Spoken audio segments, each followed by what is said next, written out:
Olá, meus irmãos, dando sequência ao nosso estudo semanal, nosso pequeno estudo do Livro dos Espíritos.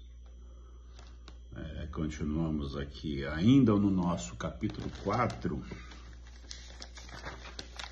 Nosso capítulo 4, que trata, é longo nesse capítulo, da pluralidade das existências, não é? Já estamos quase que finalizando. Muito interessante essa parte todas as partes do livro dos Espíritos são interessantes, né? E que levemos então o nosso pensamento a Deus para que possamos assimilar todas essas informações tão importantes, né? E que nos auxiliam tanto na nossa elevação moral e espiritual. E que Jesus nos abençoe hoje e sempre. Hoje nós vamos fazer a questão 215, a pergunta 215. De onde vem o caráter distintivo que se observa em cada povo?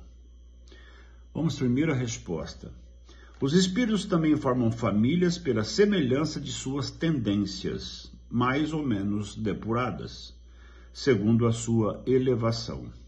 Pois bem, um povo é uma grande família em que se reúnem espíritos simpáticos. A tendência que têm os membros dessas famílias de se unirem é a origem da semelhança que determina o caráter de cada povo. Acreditar que espíritos bons e humanos procurem um povo rude e grosseiro? Não. Os espíritos simpatizam com as coletividades como simpatizam com os indivíduos. Aí procuram seu meio. Bom, isso acontece naturalmente, né? E a propósito acontece em todos os estágios, né, da nossa vida, tanto a nossa vida material quanto a nossa vida espiritual. Esse fenômeno acontece. Por quê? Porque nós vamos procurar os ambientes que nos são acolhedores, né?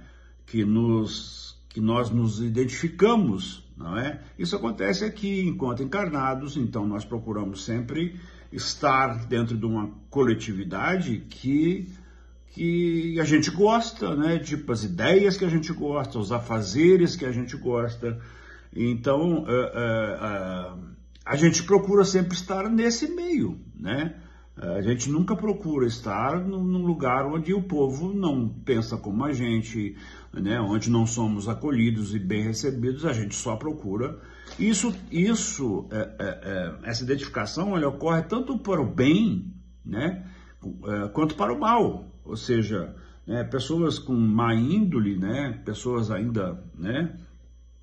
Com maldade ou coisa parecida, até as pessoas que têm os seus vícios, né, os vícios carnais, são pessoas que se procuram, né? Então é comum a gente ver esses grupos reunidos.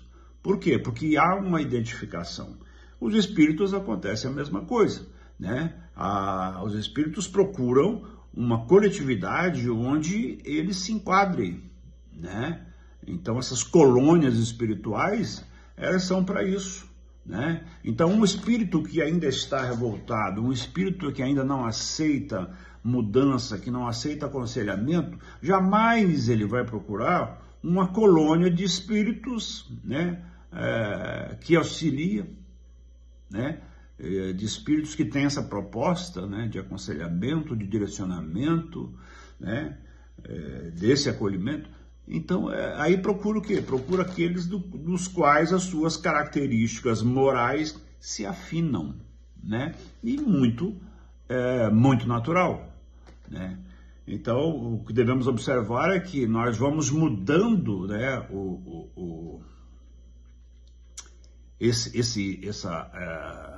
essa colocação, né, essa nossa colocação nesse meio, nesse povo, nessa sociedade, na medida que nós evoluímos espiritualmente, moralmente, né? Quando se eleva moralmente, obviamente que vão começar a buscar, né, características afins, características que afinam com a nossa forma de pensar e de agir.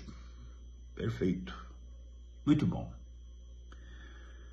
A questão 216 Em suas existências, o homem conserva traços do seu caráter moral de suas existências anteriores. Nós estamos falando de reencarnação. E quando falamos de reencarnação, nós falamos que o processo da reencarnação se dá para quê? O grande objetivo da reencarnação é a evolução moral, né? Moral e espiritual,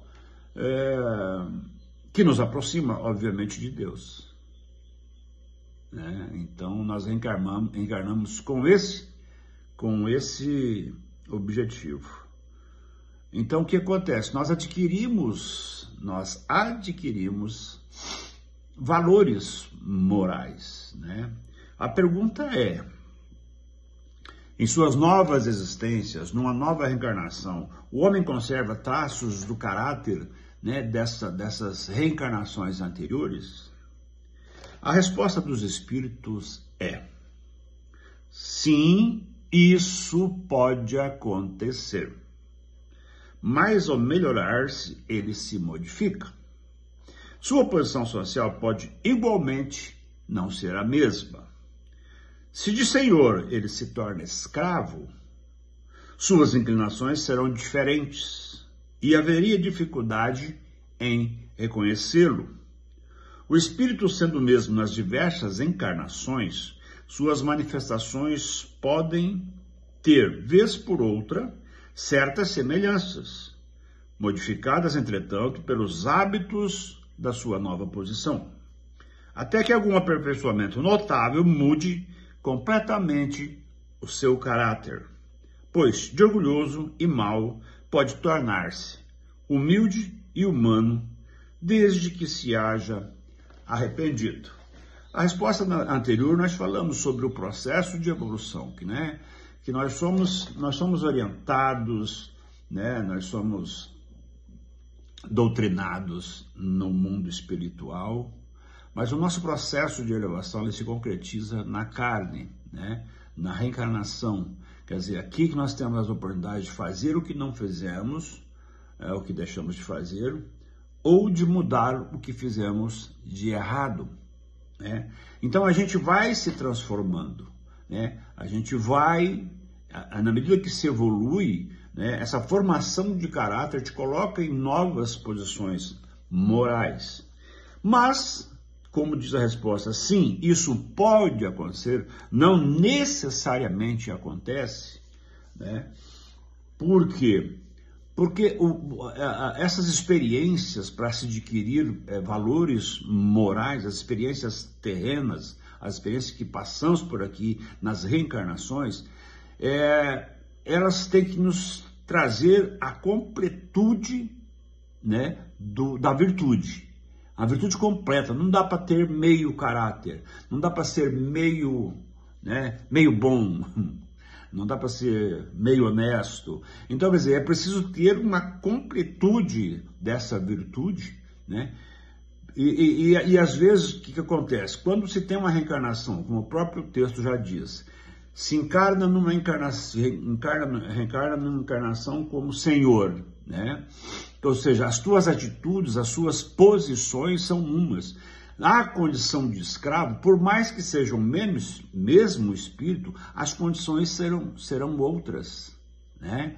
As ações serão outras, né? E às vezes fica difícil aquelas características que se adquiriu numa reencarnação anterior ser colocada em prática. Só é colocada em prática essa característica virtuosa na medida que ela é completa, né?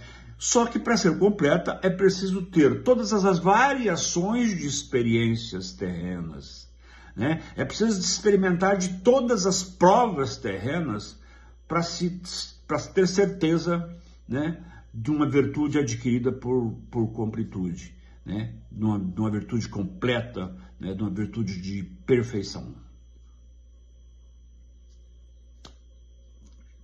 Foi claro?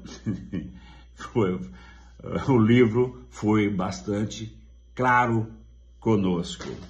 Muito bacana essas, né? E a gente descobrir, destrinchar isso para poder entender dessa forma mais clara, mais simples e talvez fica muito mais fácil, né, a gente ter uma visão do que pode ser feito, né, do que há de ser feito e fazer, né? Essa evolução acontece dessa forma.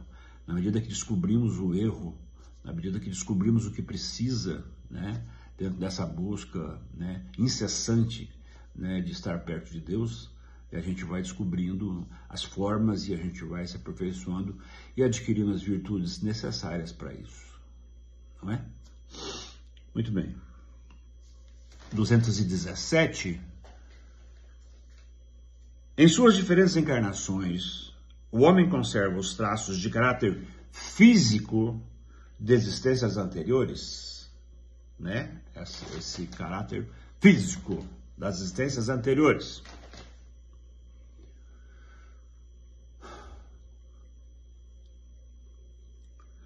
Os espíritos respondem: o corpo é destruído e o novo não tem nenhuma relação com o antigo.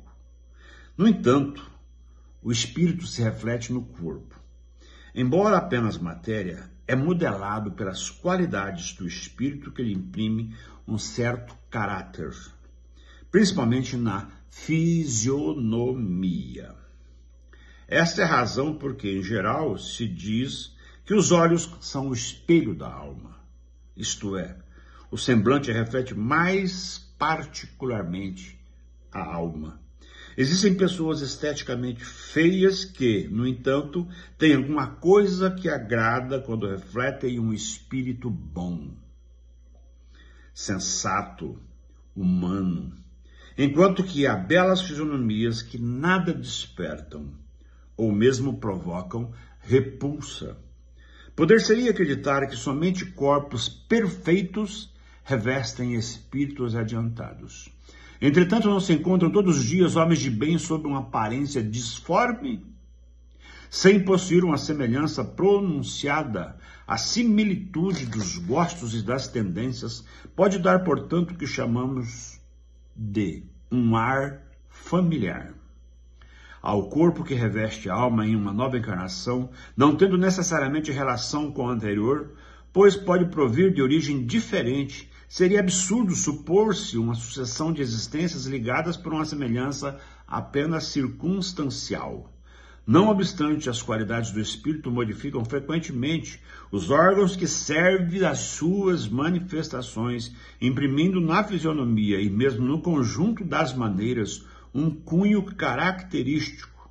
É assim que, sob o envoltório mais humilde, pode encontrar-se a expressão de grandeza e da dignidade, enquanto sob o hábito do grande senhor, vêem-se por vezes baixeza e ignomínia. Certas pessoas, provenientes da mais ínfima posição, adquirem sem esforço, os hábitos e as maneiras da alta sociedade, parecendo reencontrar o seu elemento, enquanto outras, malgrado seu nascimento e sua educação, estão sempre deslocadas. Como explicar esse fato de outra forma, senão como um reflexo do que foi o espírito? Uma resposta grande, mas muito clara, né, dos espíritos, né? Primeiro que um corpo não, né, um corpo, no processo reencarnatório, um corpo não tem nenhuma relação genética, muito menos, né, que é só físico, mas não tem nenhuma relação com o corpo anterior, né? Isso é muito claro. É apenas um envoltório, né, que se utiliza para aquela reencarnação. Dadas as circunstâncias que trazem, né, pessoas que trazem no perispírito umas referências como doenças já pré-estabelecidas, né, nessa relação, né, kármica, ou seja, já com objetivo kármico, né, de alguma coisa, de algum defeito, algum fumante que já traz um câncer, já nasce uma criança com câncer no pulmão, né? Não é comum, mas acontece, ou seja, são relações, né, já de reencarnações, mas o corpo é outro corpo. Dadas as circunstâncias, o que se coloca dos espíritos, né? O que você pode observar é que não está no corpo essa relação, né? Essa visão ou essa descoberta de vidas anteriores não é no corpo, mas de como o indivíduo usa esse corpo. Então, através dos olhares, né, através da forma do olhar, através, às vezes, da forma de falar, se observa uma pessoa boa, né, e uma pessoa que não, né, é boa. Né? Então, isso não está definido por corpos perfeitos, né, por olhos verdes ou azuis, mas no jeito de olhar, né, né, algumas pessoas, inclusive, conseguem perceber a alma do indivíduo, né? A menos que seja muito artista, mas não dá para ser, né, tão artista por tanto tempo. Mas é isso, né? Então a gente traz os resquícios não físicos, mas os resquícios dos aprendizados, né, das características morais adquiridas em vivências em vidas anteriores. Isso se traz para essa vida. E o indivíduo que evoluiu, né, que se tornou-se melhor, tornou-se mais bondoso, tornou-se mais compreensivo, tornou-se mais, enfim, vai reencarnar e, independente do corpo, as ações dele serão voltadas com essa característica, né? Terá essa característica como, né, como que notável, tá? E isso, com certeza, né, são características já que vêm não só da criação, né, de como foi criado nesta vida, mas de experiências de vidas passadas, né, de reencarnações anteriores. Que bacana a nossa aulinha de hoje, né? Assim, bem bom, bem legal, para a gente refletir, né? Só essas 3 perguntas com 3 respostas, e na próxima hora a gente vai entrar num subtítulo ainda, né, no mesmo capítulo 4, sobre ideias inatas, tá? Uma boa semana para todos, até a semana que vem, que Jesus abençoe.